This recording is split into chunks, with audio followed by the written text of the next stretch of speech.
Imagine one day you notice your baby's arm has gone limp, and as a caring parent, you take your child to a medical center to have that investigated to see what's going on.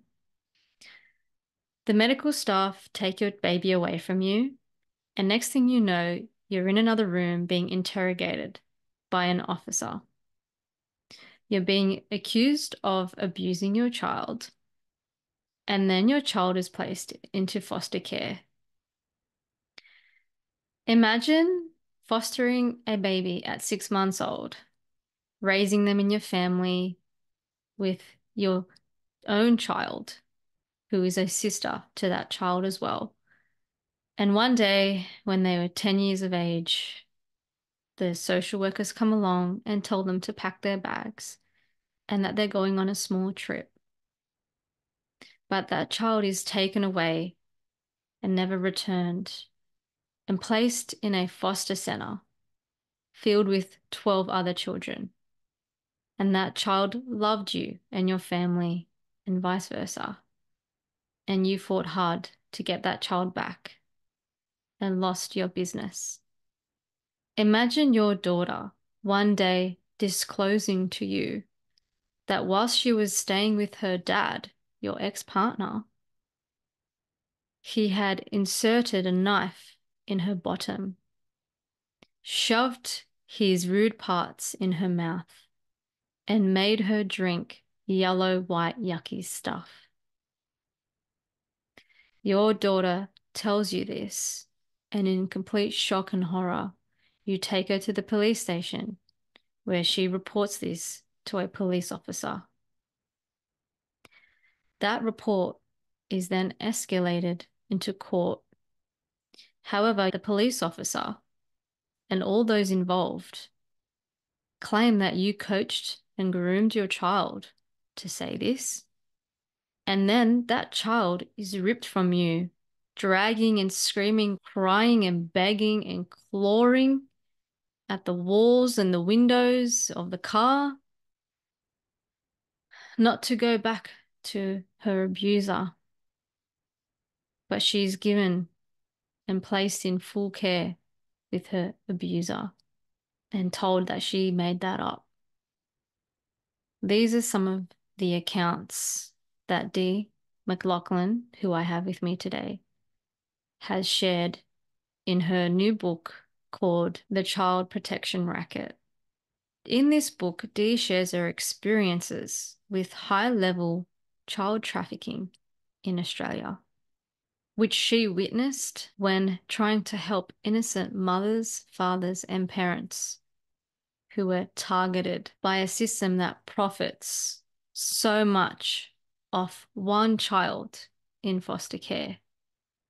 Dee writes in her book, each child brought into the system becomes an asset, and the budget in general terms roughly equates to 60,000 to 150,000 per child in care annually. Special needs children are said to cost up to 350,000 to 450,000 annually, or much more, depending on their needs. Annual costs for residential care ranges from $450,000 to $880,000. Snatch a baby and its future worth as an asset to the government's services business is millions of dollars. The more children under state guardianship, the more jobs that are created. And the more tax is required to deliver ever-increasing services, salaries, fees. It's the perfect storm. The out-of-home care system profits. The medical professionals profit. The courts profit. The lawyers profit. The court-appointed psychologists profit. The jails profit.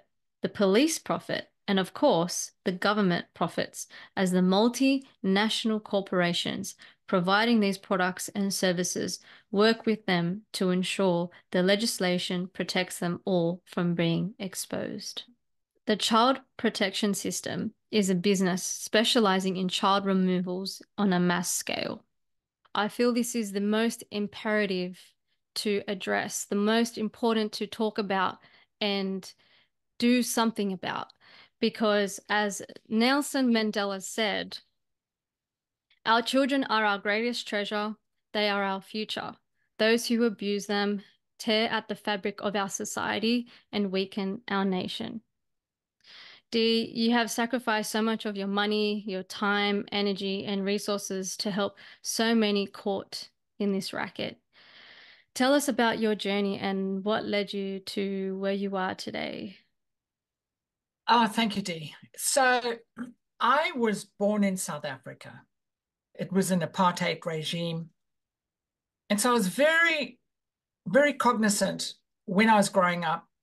I had good parents, very cognizant growing up that I lived in an unfair society, that human rights were being pillaged for political purposes. And then I immigrated. I lived in America for a while, and then I came and lived here in 1999. And I thought I was moving to an idyllic country of the fair go, a country that cared for all its citizens. I mean, that's the impression you get when you arrive in Australia. And that's the impression that some Australians today, they have that view. I made a movie in 2006 called The Jammed, and it was based on sex trafficking in Melbourne. And that's when the sort of darker side of Australia was exposed to me. Young teenagers were brought across from Southeast Asia and Eastern European countries and enticed, I would say, over, given a visa, made to work in brothels to pay back a debt. But then as soon as that debt had been paid, someone happens to report the brothel, and then all those girls were deported. So those girls were used as sex slaves for 6, 8 months, and then conveniently deported. And that was my introduction into the system of trafficking, really. I was very naive about trafficking, actually, in all its forms. And then in 2018, I happened to meet this mum who told me a story. And I couldn't believe it. It was so unimaginably cruel to the child. This has got to be a mistake. And I said, look, I'll help you. I'm sure we can correct this error in a couple of months. It's no problem. Let's write to the minister. Let's write to this. And it took about 4 or 5 months for it to sink in that this was not an error, was not a mistake. It was deliberate, malicious. And I can't even find the words to describe how malicious it is. But this young girl had reported abuse by her father and others, and she was punished by being removed from her mother, her only protector. And there's so many reports of the abuse that it could only be malicious, deliberate intent to harm the child-mother relationship. So that's what began my story. And I failed in getting that child back and literally spent 4 years full time trying to do that, and wrote legal documents, wrote probably 400 letters to every commissioner, judicial officer, chief justice, governor, prime minister. And then I realized, no, this is the country of Australia. We are an elite child trafficking nation. And 50, 60,000 children a year are trafficked into an industry that profiteers off them. So it's difficult for me. I think I suffer from vicarious trauma listening to the many, many stories. I actually didn't sleep properly for about 4 years after that. And an epiphany came over me one day when I realized that, now we've been child stealing for 3 centuries. Australia's an expert at it. So originally they grabbed kids off the British and Irish streets and called them convicts. They might have had something in their possession. We know that many of them were just grabbed. The government was paid to bring them over, and it was a resource transfer. Bring over these children because we need a population in the colony.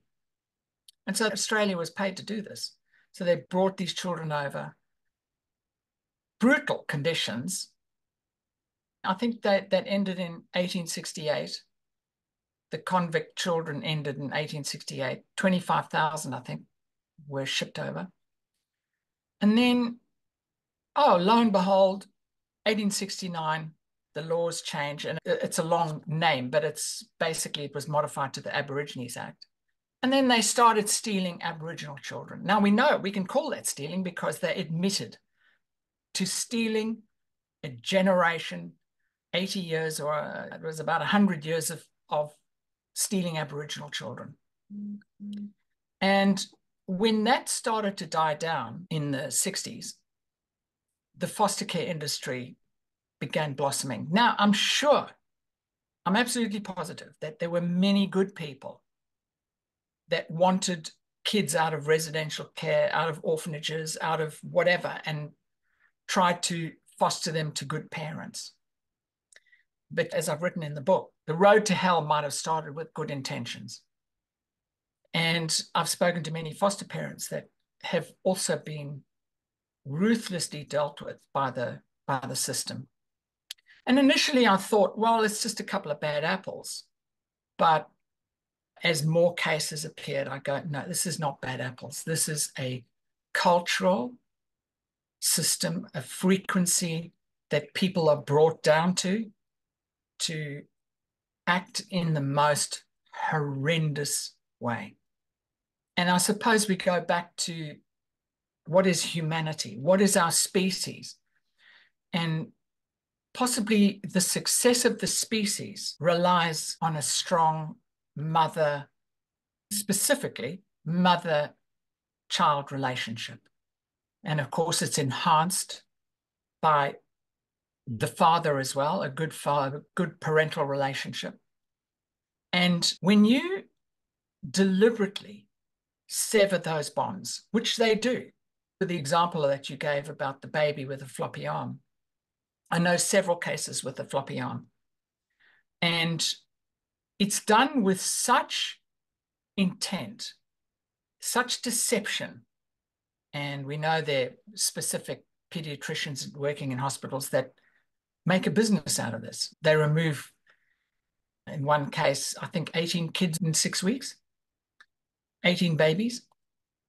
And I've spoken to the parents, the good parents, caring parents.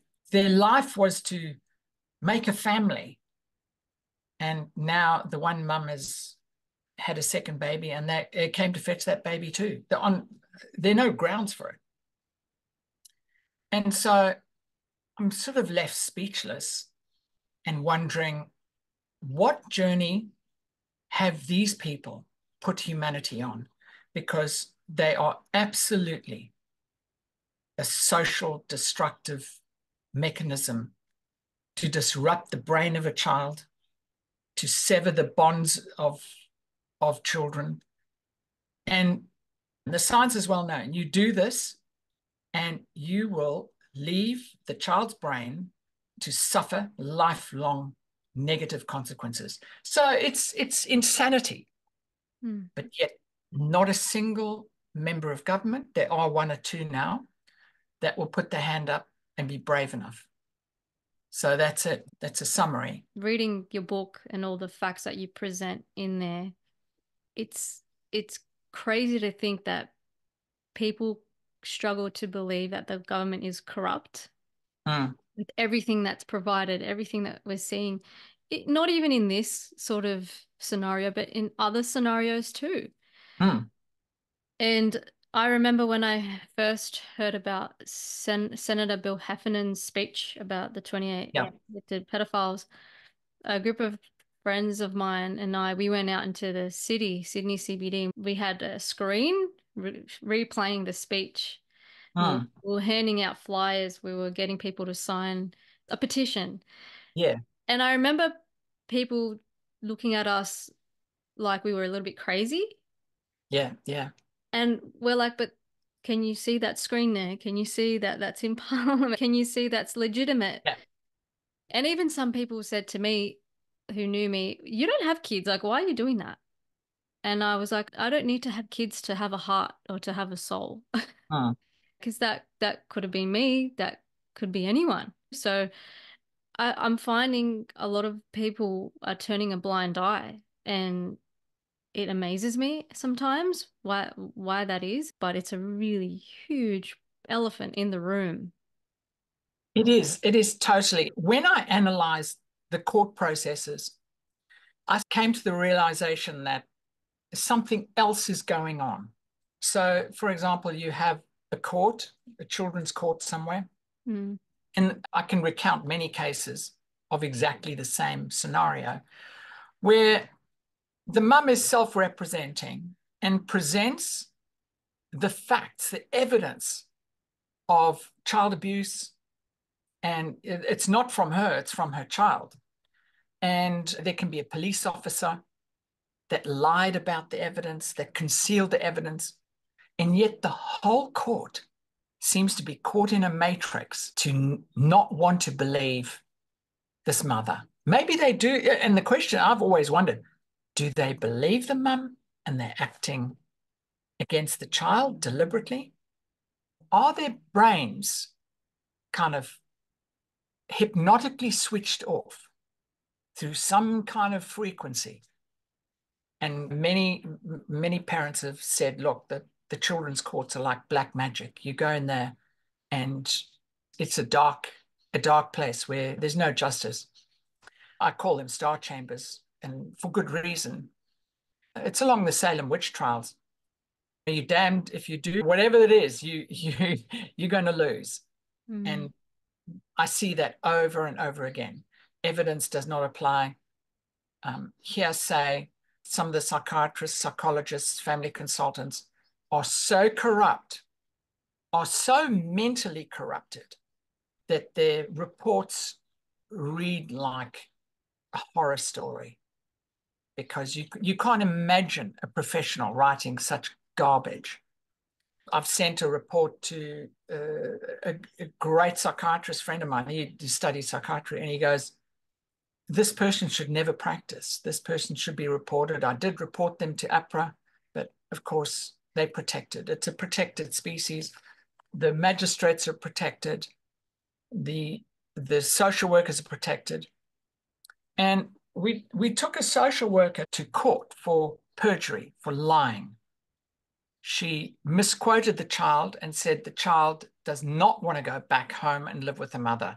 Whereas in the earlier draft of the submission, it was written the same date, same time, same question. I want to go back and live with my mum. So the social worker changed that deliberately. And then the 100-page submission is given to the mum the night before trial. So you can't even decipher the lies, the countless lies and deception. But we discovered the deception after the fact. And so we sued the social worker. I helped write some of the documents. And the first magistrate tried to give the social worker immunity. And so we appealed. And this district judge said, no, she doesn't have immunity. If she acted outside her public duties, she does not have immunity. But then he gave her witness immunity. So in essence, what they were doing is giving immunity, any act of criminality, to these social workers. It caused such a stir that I believe the mother was purposely beaten up so she couldn't go to court. And when I dragged her to court, the first hearing, she couldn't speak. She'd been totally beaten up. And no one arrived. The magistrate wasn't even in the court. the Crown prosecutor wasn't there. No one was there. So I had to wonder whether they knew that someone had beaten her up. It sounds so bizarre, but I've heard so many of these stories, and you just go, I have to start questioning the process. I'd heard so many stories from this one mum, and I go, oh, I can't believe it. I just can't believe her stories. They are so insane. And I was on the phone to her, and I was at her home, and she was driving back, and she said, these two bikers are following me. And they followed her through the streets, through the suburbs. And so I actually witnessed these two bikers trailing her. Now, for what purpose? I have no idea. And as soon as they saw me with a camera, they shot off, disappeared at 80 kilometers an hour. But they were trailing her at 30 kilometers. And you go, oh, okay. So that story I've witnessed myself. So are all these other stories true? And they're so outrageous that one has to consider that when you hear the Heffernan story and all that, you go, yeah, there's some dark matter that's floating around Australia. Do you think, Dee, that they are targeting specific people or individuals, or it's just like a random thing that doesn't really matter who they go after, they'll still find ways? I'll just give you a scenario that I've heard, and I can't remember the details. This was about 4 years ago. There was a single mum with a baby and a young kid, and she moved into this flat, and then a guy held up, tried to help her do this and everything, supportive. And then the next moment, he was feeding her a few drugs. Within a short space of time, the department around and grabbed her kids. So I call them, these people, spotters. And I have to wonder, do people in hospitals get a $5,000 bonus for reporting and making a malicious report against a mum so that they can come and grab a kid? Because when they grab that baby, you gave some figures in up front, that baby's worth 100, 150, 180,000 a year times 18, because they'll get an 18-year order from a baby. So that baby's an asset for 18 years. So it's a lot of cash. It's a lot of money that's floating into the system of out-of-home care. And if there's special needs, as you said, it can go up to 880. And that's government statistics.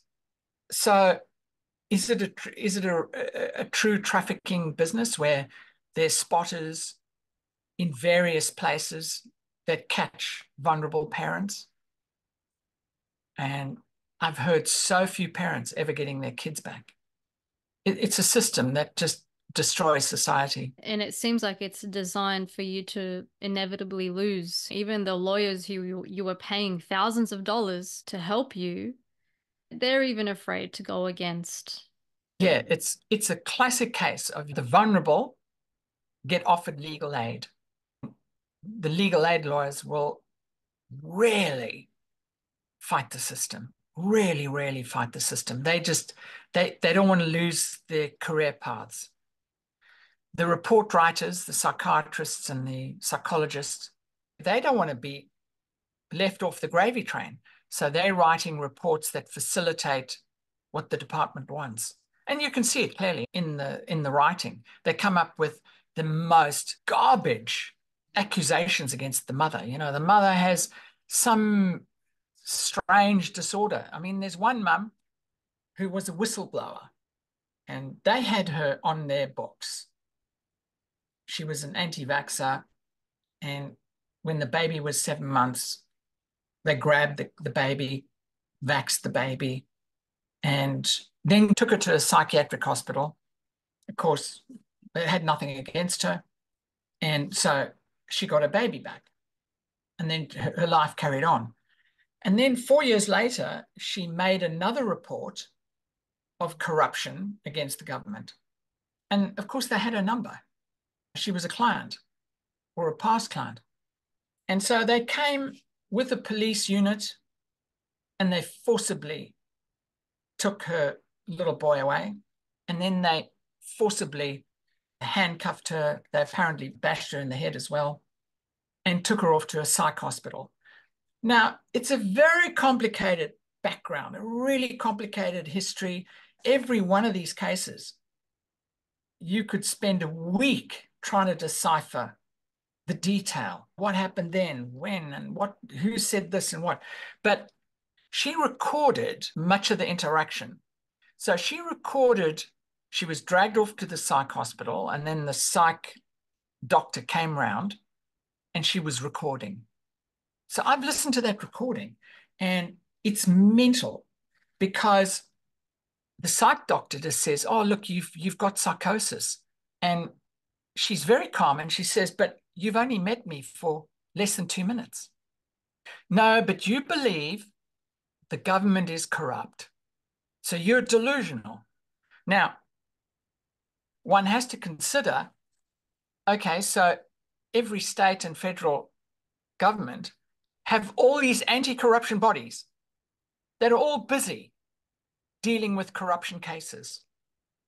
And here you have a psych that's removed her son because he says she's delusional because she believes the government is corrupt. No, it's the other way around. He's delusional. The psych doctor is delusional for thinking the government is not corrupt. It's the other way around. It's a projection. But they've removed her child. They've claimed that she has differential schizophrenia. Well, what's that? And the social worker says, well, you sort of got the symptoms of maybe schizophrenia. And they haven't allowed her to see her son for, I think it's close to 500 days now. She's under incredible suffering.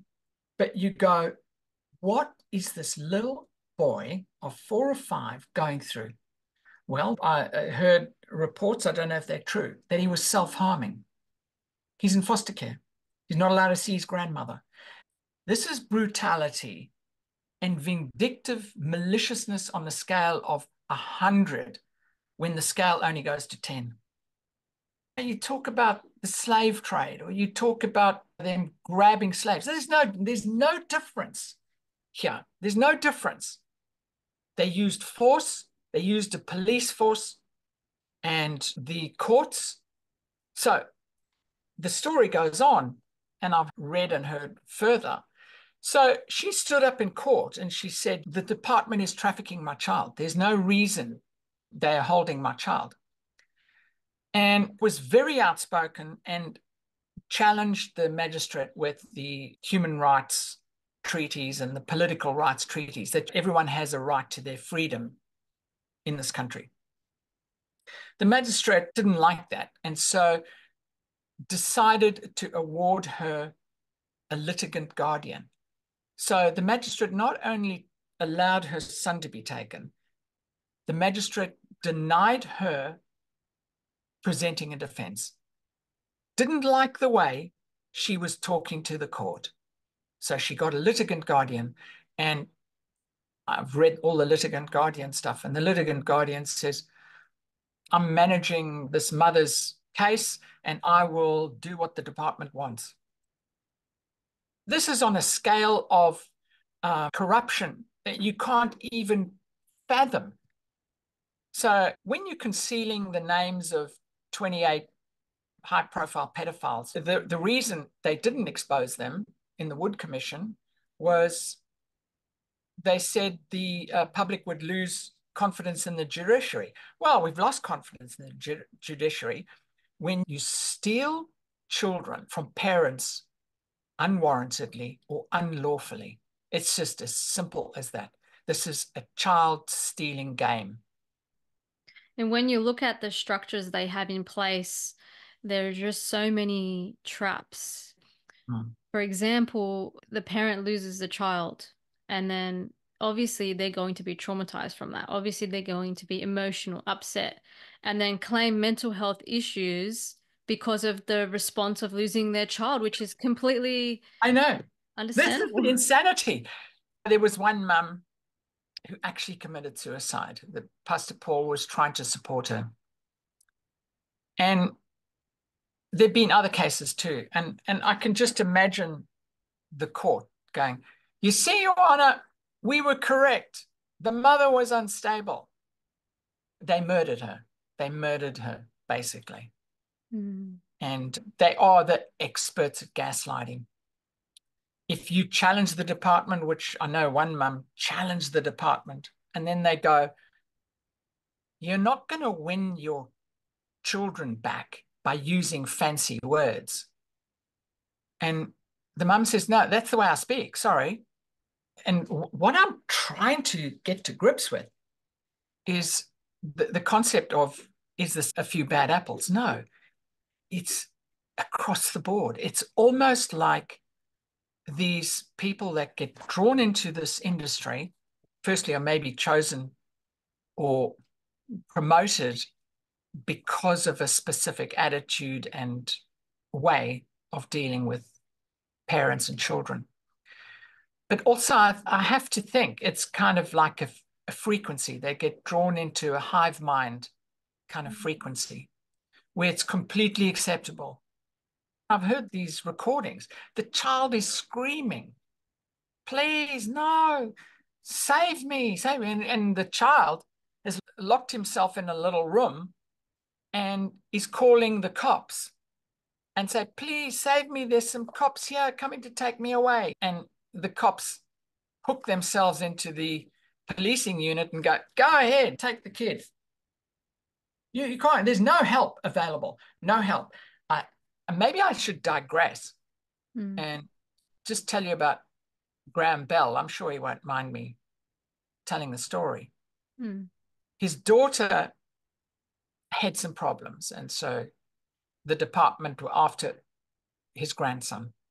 And so they came round to his house, and the daughter was living there, and they said, we've come to inspect the house, and there were indications that they might take the child, might take his grandson. And he said, no, you're not coming in. And of course, this escalated, and he said, you better prepare coffins for you and your children if you are going to take my son. And they left. And of course, they sent the terrorism squad in to deal with him. So Graham spoke to the terrorism squad in a rational and polite way. And they go, no, we agree with you. We support you. And they told the department to stay away. So he's brought up his grandson. That is such a rare story. There's one other story where I've heard, I won't describe the details, but 3 kids from some very young, naive parents. And when at visitation, the daughter described being abused, she told her dad, and her dad went into high gear and he made sure that he made the supervisor known that the supervisor might, if he didn't do the right thing. And they got their kids back at the end of the week. So you go, wow, that's unbelievable. We are very tolerant, very compliant society. And there's no way you can save or rescue a kid. No one can save your kid. Even high-flying lawyers that are paid hundreds of thousands of dollars can fail in a solid black and white case. It's so rare for winners unless there's a good social worker, unless there's someone in the system that is willing to do the right thing. Even then, if they did see there was a good person doing the right thing, I think they'd remove them if they could quite swiftly. Well, it's interesting, and some of them go into the dark side as well. I've heard of a social worker fighting like mad for a child. And then 2 or 3 years later, I hear from someone else and they say, oh my God, the social worker is just so malicious. And it's the same social worker. What happened to her? Did she go on the dark side? What happens to these people? Mm. I really do believe there's some kind of hive mind process that we are battling. And some people do not get caught. You can't capture some people, you can't hypnotize some people, but others can get captured. I mean, I Mm. think 95% of our politicians are captured in some way or other. It's like a form of hypnosis or mind control. Well, it was incredible. I was quite naive on this whole hypnosis and mind control thing. But when I started my news site called Gumshoe News, I interviewed a civil engineer that specializes in fire, and he was called Professor Barnett. And he was part of the team that investigated Building 7 at 9/11. Mm. Now, Building 7 came down at 5 o'clock after the Twin Towers came down, and it collapsed in free fall. There were no major fires in the building. It just collapsed. It was a demolition. And all the architects and engineers, that was the wake up point for people on 9/11, that Building 7 collapsed. And the BBC had a reporter saying, "Oh, Building 7 has collapsed." And their Building 7 is still behind them. And it hadn't collapsed yet. I mean, it was such a plant, you know? And that was sort of my wake up call as Building 7. And so I found this Professor Barnett. I think it's Barnett. God, I hope I'm remembering correctly. But anyway, it's irrelevant. And he agreed to have coffee. And so I recorded our conversation. And I said, "So does Building 7 behave like a demolition, free fall for however many seconds?" And he says, "Yeah, yeah. It behaves like a demolition, but it's not a demolition. Pillar number 72 collapsed because of a bolt came out or something." It was so outrageous. And I go, "Did you investigate for explosives?" "No, we wrote it on the whiteboard, but then we rubbed it off because we said it's not a demolition."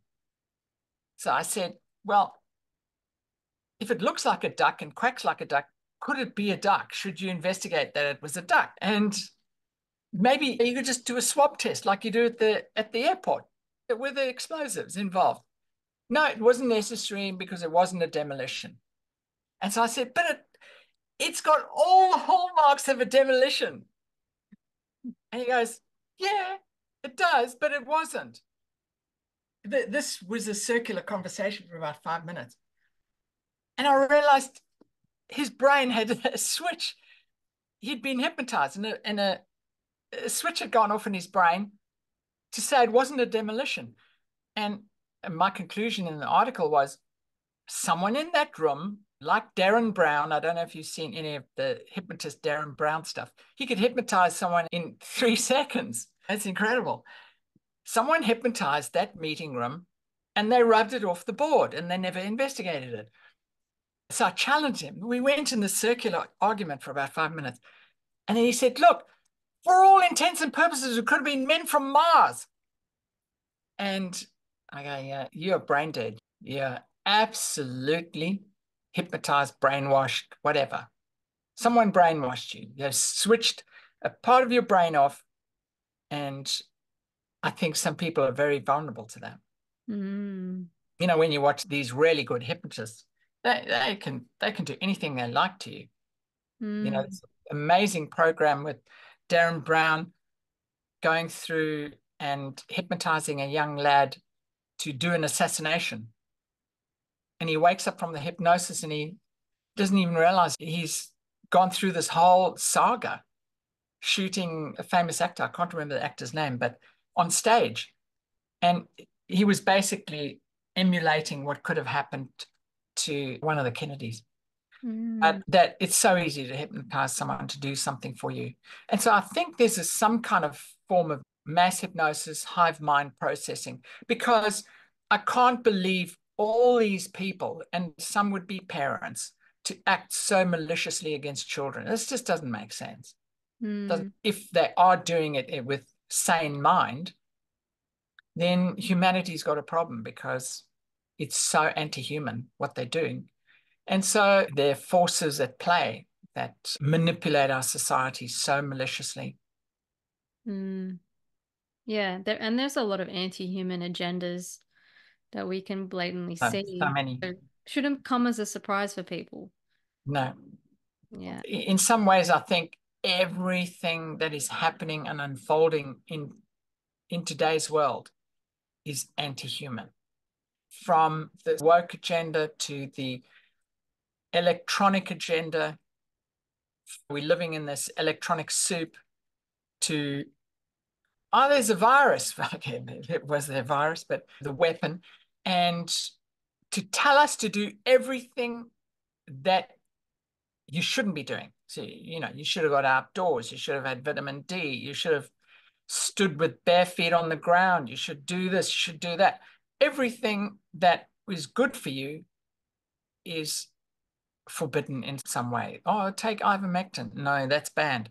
Whatever the case may be, it seems like something is designed to harm the human spirit, to harm humanity as a whole. Mm.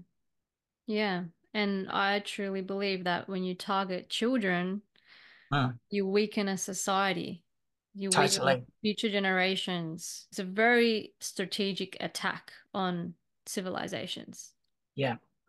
And interestingly enough, I think the whole thing of mass immigration across the world is also designed to completely disrupt stable societies. So you go and bomb the crap out of these countries in the Middle East, and then you encourage people to flood stable societies like Europe, UK, and then the Democrats are facilitating the massive influx of immigrants into America. And I think it's all designed to disrupt stable Western countries so that some sort of global order can play out. Yeah. And I think the children are a big part of that, big part of that. Yeah, definitely. So I wanted to ask you, there was, I should say, a US senator who actually spoke out in a conference in 2008 Mm. against child trafficking in America. Mm. And she was later found dead, as well as her husband, with gunshots to her head. I think his was his chest, Mm. which they, I think, claimed was suicide. Now, being someone who's outspoken like yourself, exposing such a huge racket, do you ever have concerns for your safety? I do and I don't. And at the moment, I'm suffering from immense. I was doing extreme fitness classes 4, 5, 6 months ago. And today I'm going through debilitating pain and I'm going, Jesus, am I targeted? I think I've been poisoned in the past. And it does concern. But people have said, a lot of people said, oh, you got to be on encrypted this, encrypted that. Don't have a Gmail, do this, do that.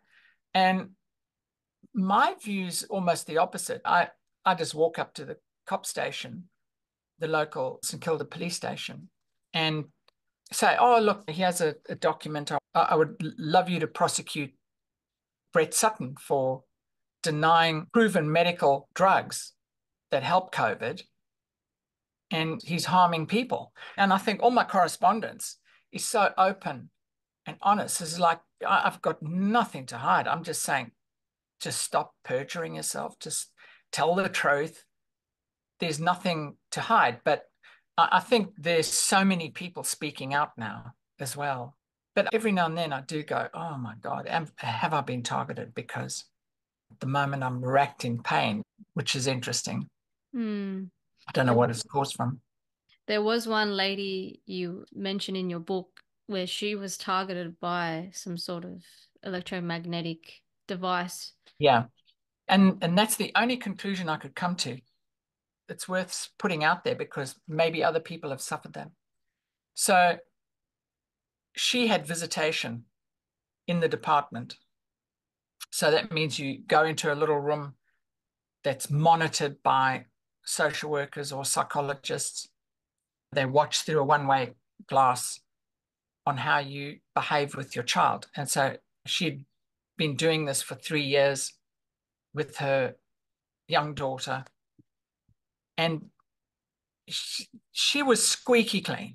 There was nothing they could attack her with, nothing. She was so meticulous about being a good mum. She had so many affidavits saying what a wonderful mum she was. And there was nothing. She had defeated all the claims in court against her. She defeated. There was nothing else and now they're coming to trial. And so she went in, and she always phoned before and after the 1 hour. It was either every second week or sometimes once a week, because it was a traumatic time. So she would call me up, said, I'm going in now, I'll call you when I come out. And one day she called back and she said, oh my God, I think I blacked out there. I got all dizzy and stuff. And it set my alarm bells going. And I go, why would you suddenly go dizzy in that 1 hour when you never dizzy before? She's not suffering anxiety and stuff. After 3 years, this is just routine. So I was sort of put on notice to be wary. And then the one day she called and she said, okay, I'm going in, speak to you later. And she went in and she came out 1 hour later and she called me and she said, Dee, I'm like a drunk. I'm like a drunk. I can hide. And she was slurring. She said, I'm staggering. I can't walk straight. I quickly grabbed a phone and a spare phone and started recording the conversation. And she described how she had a pain in her temple and in the back of her shoulder, and she blacked out. Then she saw double, and her daughter was getting all worried because they were playing a game, and said, are you okay, Mum? And everything. And this went on for about 10 minutes. And she was almost back to normal, speech-wise, back to her normal self in 10 minutes. And she said, oh my God, they are going to write the worst report because it looked like I'd drunk 2 bottles of wine. So it was on recording. A month later, there was a hearing, and lo and behold, a report comes in. The mother was drunk at visitation. She's an irresponsible parent. She's blah, blah, blah. She's not worthy to have a child back. And the hearing was like the next day or the day after. And I wrote out a statement saying, I've recorded the mum, by the way. She sounded like a slurred, drunken person. And she said this and this and this. And after 10 minutes, she's back to normal. That is neither drugs nor alcohol. I didn't go into any conspiracy theories. I said it may be anxiety, who knows? But she was neither on drugs nor alcohol, because you can hear the recording. I got it signed by the police and I sent it down. And so the hearing comes and the prosecutor stands up. Your Honor, this mother is not worthy of a child. She's arrived drunk or on drugs. She's a drug addict or whatever it is, and remove her child. I'm just shortening an hour-long conversation. And so the mum stood up. She was self-representing. She said, Your Honor, I would just like to put this into evidence, please. And handed up my statement, which said, I've recorded the conversation. And this is what happened. Well, of course, it was never mentioned again. It's like, what did they do? And I spoke to Barry Trower, who's a world expert on military weaponization of electromagnetic weapons. And I also spoke to a barrister called Ray Broomhall down in Tasmania. And Ray Broomhall says, I know you can buy them off the internet. They use these things to chase homeless people away from areas. And if you ramp up the thing and you aim it, you can black someone out, no problem. So is the department using weaponry against these mothers? I'm just putting the question out there. I'm not saying they are, but it's like, wow, that was a strange incident. Wow. The lengths that they're going to, right? Yeah, Yeah, yeah, it's incredible. it is. It is. And do you still help families, parents, or mothers and fathers, or what are you doing at the moment? Look, I'm still part of it, and people still phone me, but I wanted the book to be a guide. There's very little I can do. Mm. And I did realize that hearing story after story after story after story was so debilitating for me. It's like being a national helpline. Can I have workplace compensation, please? Mm. Listening to this trauma. And I'm not even involved. So I can't imagine what these people have to go through.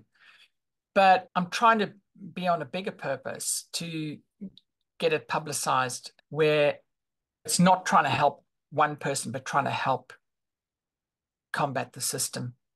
Mm. Based on your experience, are there some things that parents or people in these situations can do to prevent how it's escalated for some of these parents in some situations? Yes. So the first thing is you have to really be careful if you ask the government for help. So a lot of these parents were just going through a hiccup and they asked for help. And the department walk in and they go, yeah, sure, we'll help. We can give you this, give you that. And the next moment, you've lost your kids. So you got to be really, really careful in asking for help. And then the worst thing is saying to some parents, you got to be careful taking your baby to the hospital. I mean, how insane is that? How insane to have to be wary of taking a baby to a hospital. But there are many cases where parents just wanted to check up, just wanted to do the right thing. And then the next moment, they've lost their kids. And if you realize they are watching you, you've got to have as much support, family environment as possible. It still doesn't prevent them coming in. So, for example, the one mum, they threatened to take her baby, unborn baby. And so they're waiting for her to go to hospital. And I said, look, you've got to do something. Organize for adoption papers to stop the department from stealing a child unwarrantedly. And that's a hard thing to do. So that was never done, but they came for her. So I'm hoping she gets her baby back. But you got to do everything to preserve the family. Mm. Is there like a blacklist out there of specific doctors who have a history of who There, mothers there, come? there are definitely Mm. doctors and psychiatrists and psychologists that go against the parent. But because everything is secret, every case is shrouded in absolute secrecy. So you don't know. Mm. You only know by contacting other parents who are suffering the same thing. And that's usually after the fact. So there's a bunch of parents that have had their baby snatched.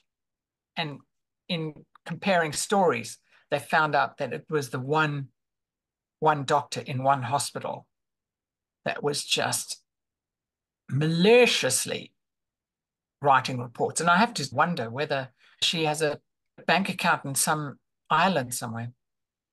Yeah.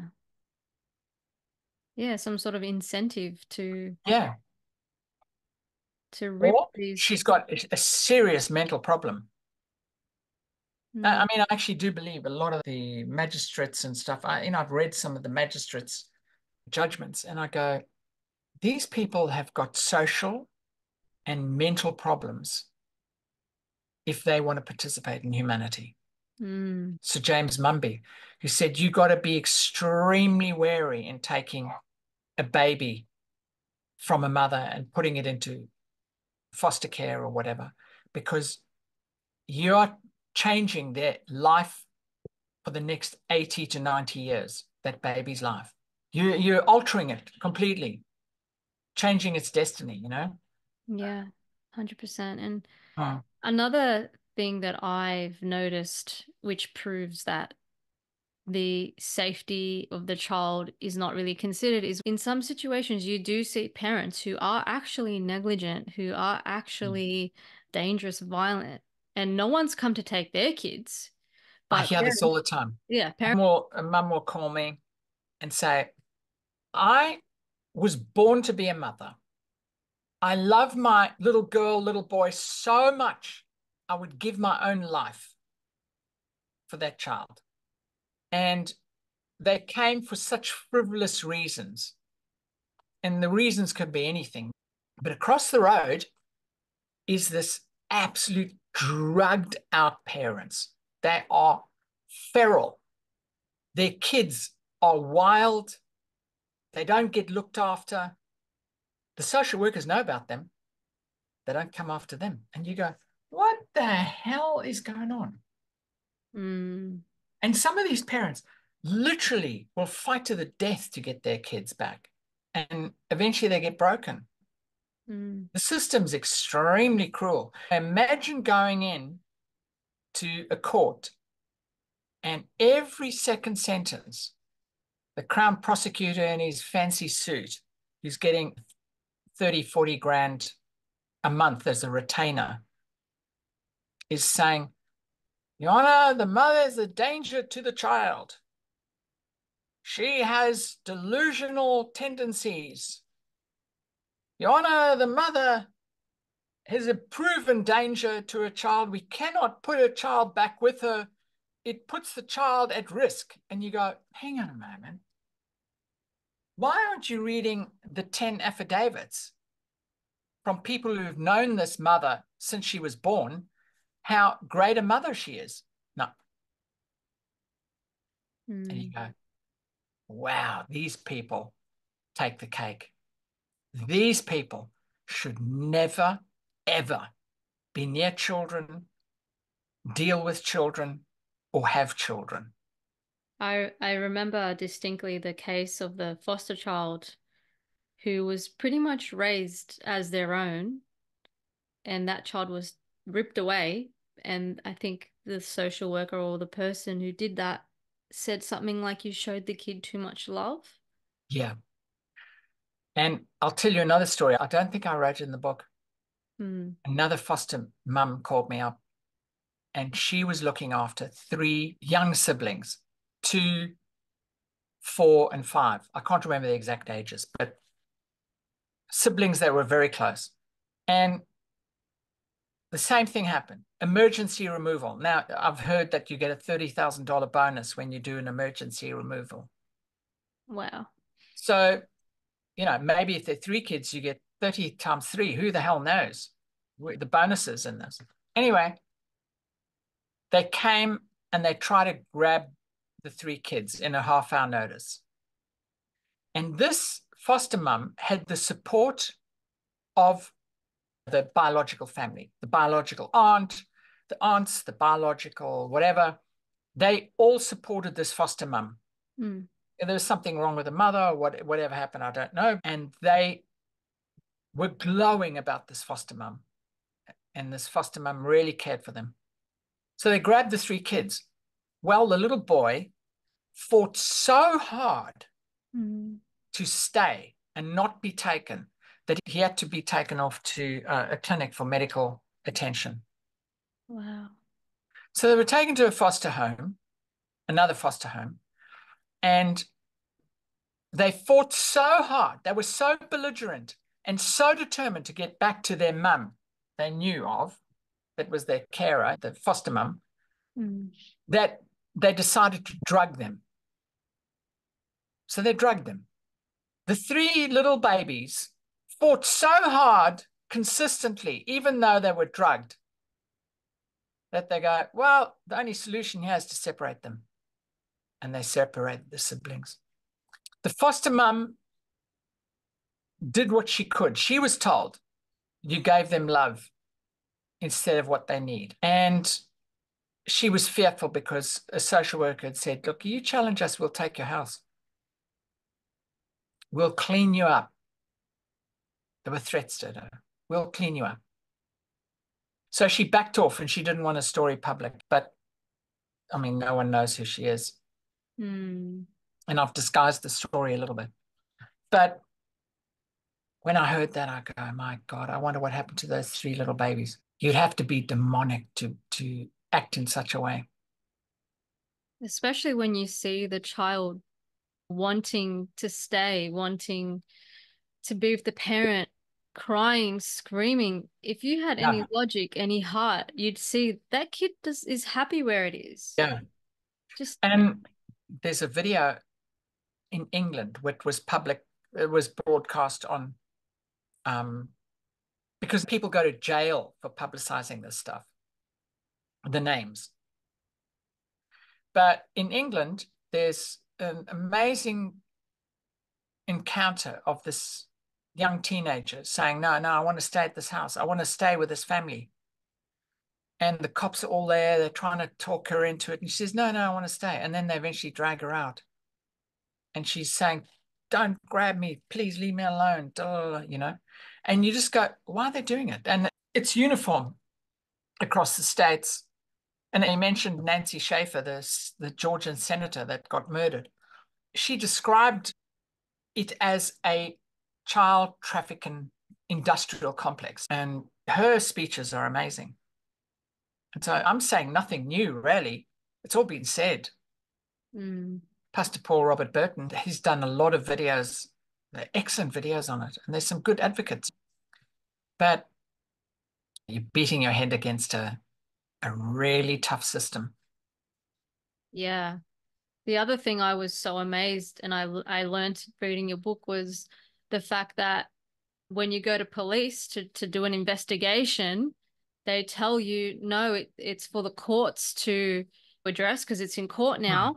But then the court rules it not guilty or whatever because there was no investigation and there was no No, evidence. that's right. These circular paths all over. Oh my God.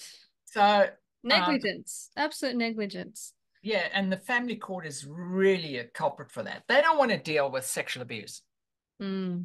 So we might just tell your audience there are a couple of studies, and one study in particular, it was mentioned in the Milne Palmer study that Australia is the #1 child sex abuse nation of the world for girls. Wow.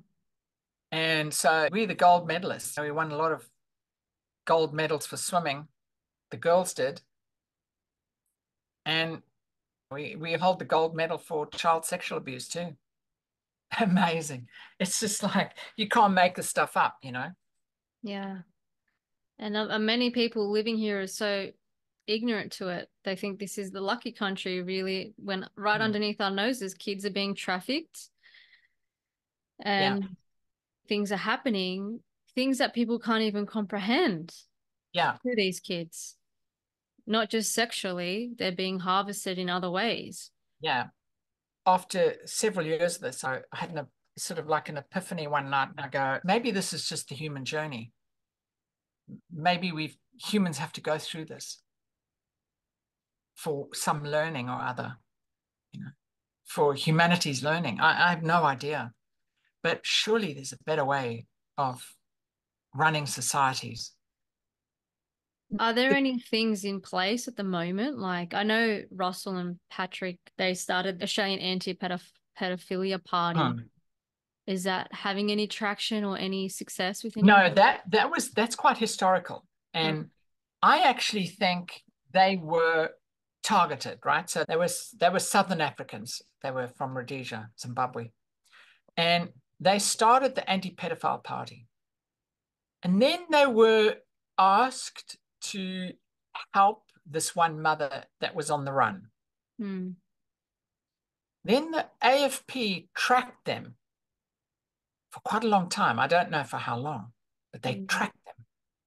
Then they arrested them, specifically these 2 men. They arrested them. They arrested a couple of grandmothers and grandfathers and stuff, but they They weren't particularly interested in them. They arrested these two men. They put ankle trackers on them, tracked them for years, got them to report, try to get them in jail. And I was at the trial where Graham Bell and Pastor Paul had been working on their case for years and years. And this young barrister gave a little speech, and the case just collapsed. But one has to wonder whether that whole thing, whether they were deliberately targeted because they wanted the anti-pedophile party to expose the names of people in Parliament under privilege, because we can't do that otherwise. So they wanted someone in Parliament that could expose the sort of elite machinations of the pedophilia cult that may or may not be in operation. And you go, why were they targeted? Were they focused on? Was millions of dollars spent just to punish them and decimate these voices? And you go, yeah, maybe they were. Logic would say so. Hmm. Yeah. Is there anything in place at the moment geared towards getting those names out in the public? Well, the names have been put out in the public on various platforms, but we often don't know that whether those are the real names in the police documents or not. That's actually the problem. But I'm sure some of them are. Those names are out. But the real concern is that the parliamentarians are in a protection racket. So that's a problem. I think it's just a slow growing consciousness that things are really wrong. Society is not being managed properly. And all these support structures that are there to try help people, but actually the whole system is anti-family. Yeah. They're all wolves in sheep clothing. Yeah. So if you don't support the family, then you're not really supporting society. That's right. Yeah. And I think so many people have lost their mental capacity to think critically anymore. I think social media has created these bubbles of distraction and diversion. And I sometimes think the whole of society is to distract us while they continually remove us and herd us into the paddock. Yeah. Until they've enslaved humankind to the nth degree. You won't be able to move, buy anything. You won't be able to eat, go at your own will. So that's a worry. And all of that you can see is by brainwashing the next generation and the next generation to accept that. Yeah. Well, I'm not gonna lie, when I finished reading your book, I was filled with a lot of emotion and I was like, something needs to be done. I want to organize a protest, like all these ideas coming through my head because I just sitting here not doing anything about all these innocent families and parents suffering at a corrupt government. My instant reaction is, how can I help? What can I do? This podcast will help, and I'll keep you in touch with the next set of plans. But yeah, every now and then I sort of run out of solutions as well. I go, what the hell? Okay, this is the human journey. We've just got to suffer through it. We've got to learn, and you just hope there's some punishment waiting at the end of the road. Yeah. I mean, maybe not in this life form, maybe in No, the maybe next life. not. Yeah. I suppose in the meantime, I think it's good that people read your book to understand the intricacies of what's involved in all of this, so they can protect themselves or know what not to do and how they can help others, or just in general understand how this system works, because it's exposing deep-rooted corruption in the court system, the fact that Yeah. they don't even uphold their own laws. No, the laws aren't that bad. They just don't follow them. I mean, there's a whole criminal code saying you're not allowed to perjure. If you put children at risk, it could be criminal negligence. And they just do it. And the children's court accept that, oh, that's just part of the game. Mm. Perjury is just part of the system. It's like, oh, please. Oh my God. And when you think about it, it's kind of like a dictatorship where magistrates, star chambers pull the strings and do what they want. And social workers 20 years of age have more power than anyone in these situations. I've said in the book, a 22-year-old social worker has more power than the Prime Minister over your child. Beware. Beware. The Prime Minister can't help you. Neither can the governor. Neither can the Minister of Child Protection.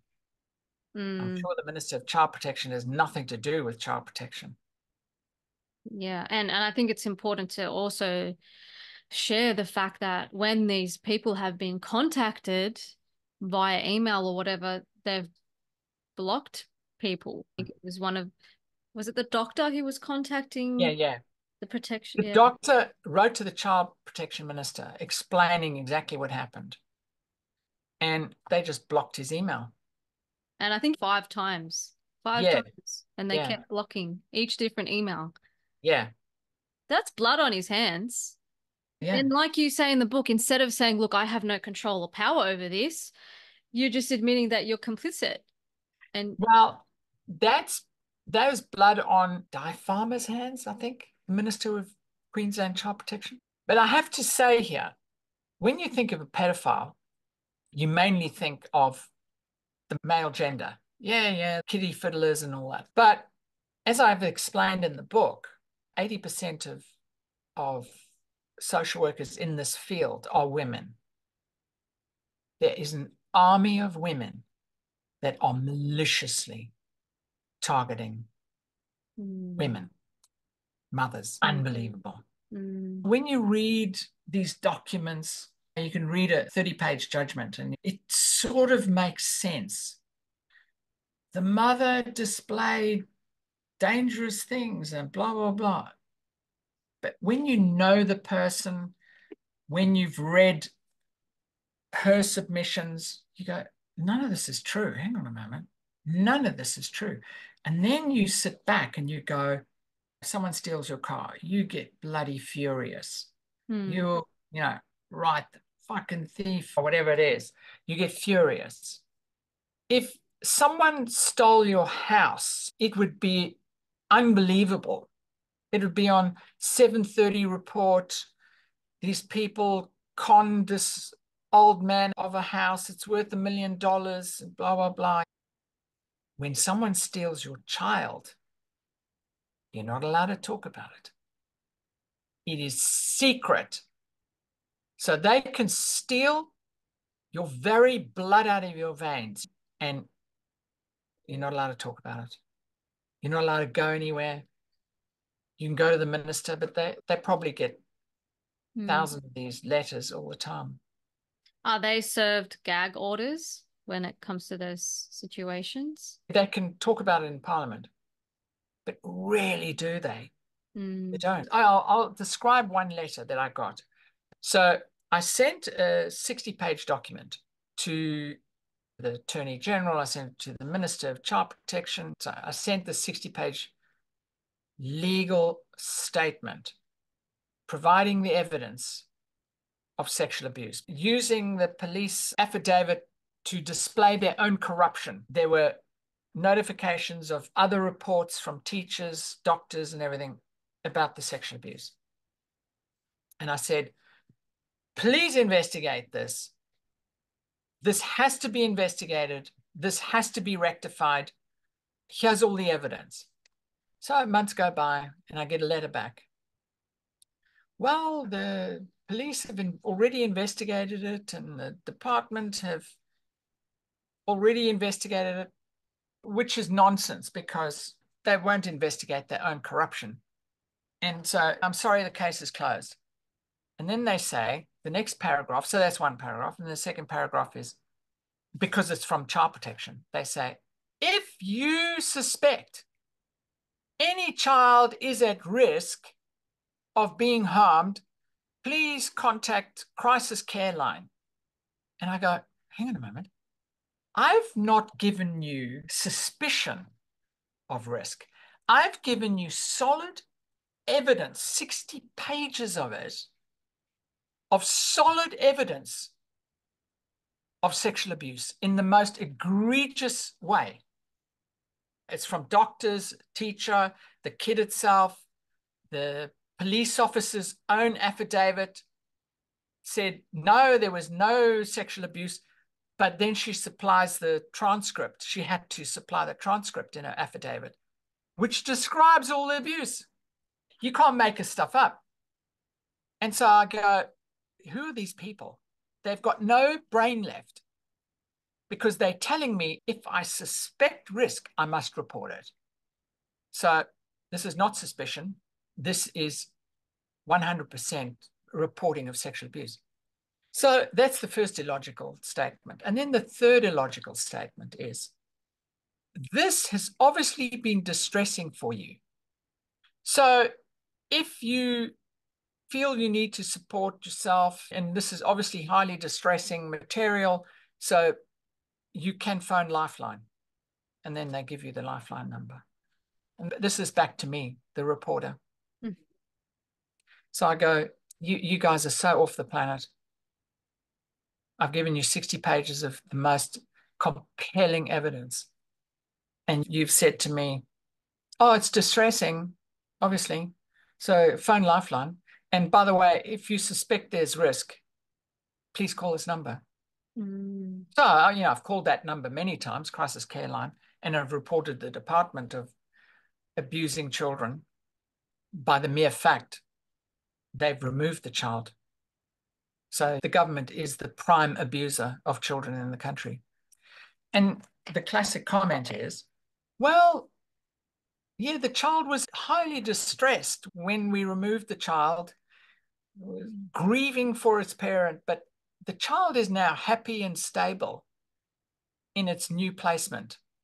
And I go, okay, that is now proof you have damaged the child, because that trauma is packaged in the brain to forever niggle away at that subconscious little brain. So when the department tells me, no, the child is now happy and stable, I go, well, good on you. You've now given me the proof that you have actually harmed the child, because now the child is dissociating in some way. So the child may have fought for 3 months to go back home, may have self-harmed, and for the child's own survival, the brain dissociates the trauma, packages it away so that it can survive. So it means you've harmed the child already. Brain damage, pretty much. Yeah, it's brain damage. So the government is the prime physical and emotional abuser of children in the country. And they know, because the statistics say children are at greater risk. Their own statistics state children are at greater risk in government care, because the government is not a good parent. Yes. Yeah. And I'm led to believe from the last few years of what we went through in the tyrannical lockdowns, how police, who were supposed to protect us and supposed to serve us, were enforcing tyranny and doing very far from what they're supposed to be doing. And reading your book also, there were so many officers who, when a child reported and they took a statement down of the child reporting being raped, they completely disregarded that and they didn't include that. And it just, like, again, leads me to believe, are these people being vetted for their heartlessness? Are they selected because they lack integrity? Or is it, again, that kind of hive mind that you're talking about? Because there seems to be a lot more of them now, which is a bit concerning. And the very reason why we should have police, it's completely not fulfilling that role of safety and security at all, and just fulfilling the role of the government's agendas, pretty much. I absolutely think that humanity is at a crisis in that people are unable to think properly because they've been traumatized. The government, the powers that be, if you look at so many of the mass shootings in America, so many have involvement of the FBI.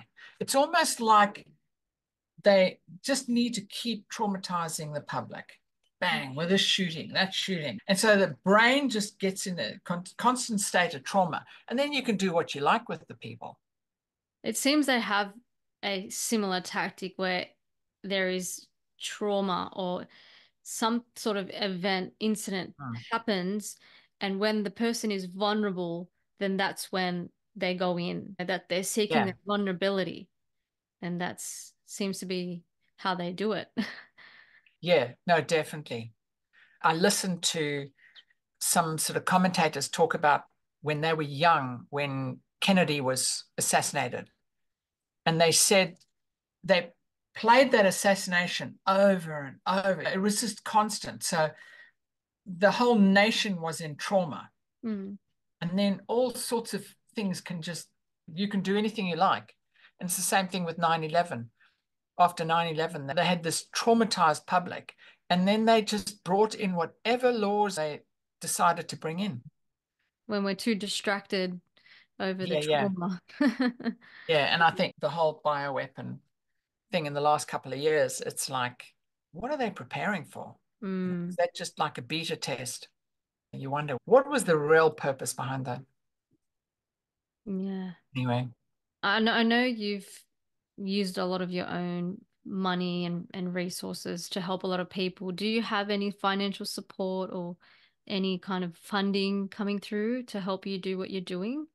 no, it's that's why I'm sort of kind of changing tack. I tried to do some legal documents and try to help cases, and that didn't help. You're competing against teams of people that are on retainer. I think the average retainer of a solicitor is about $30,000 a month to manage that case. And then there's a barrister that gets paid 5 or 7 grand a day, and they just work as long as they like. And the money's pouring in. They can buy a yacht every 6 months. And Mm, then you realize you fighting that living on a shoestring, and you go, no, this is illogical. And yeah. of course, every psychiatrist's getting 5 to 10 grand for a report. And so those money wheels are really turning over. And a lot of the reasons that there's Pastor Paul who speaks out, myself and everything, because we've got no assets, we've got nothing to lose. So we can speak out.